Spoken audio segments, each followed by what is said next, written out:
में जराइम के खात्मे के लिए पुलिस का एक और दस्ता तैयार। कराची के रज़ाकाबाद में पुलिस एहलकारों की पासिंग आउट परेड। 216 खवातीन समेत 699 एहलकारों ने तरबियत मुकम्मल कर ली। पासिंग आउट परेड में तरबियत का अमली मुजाहिरा भी दिखाया।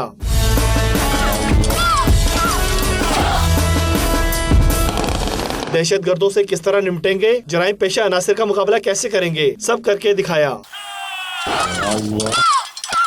तकरीब के मेहमान खुसूसी IG सिंध अमजद जावेद सलीमी ने खिताब करते हुए कहा कि कराची के अमन में सिंध पुलिस की कुर्बानियां काबिल कदर हैं। दहशत गर्दों और मुल्क दुश्मन अनासर के खिलाफ सिंध पुलिस की कुर्बानियां एक संग मील की हैसियत रखती हैं। शहरियों के दफा को सिंध पुलिस के बहादुर अफसरान और जवानों ने अपना खून देकर नाकाबिले तस्खीर बना दिया है। तरबियत मुकम्मल करने वाले एहलकारों को कराची समेत सिंध भर में तैनात किया जाएगा। कैमरामैन अली इमरान के साथ जोहेब जी एजा, 92 न्यूज़ कराची।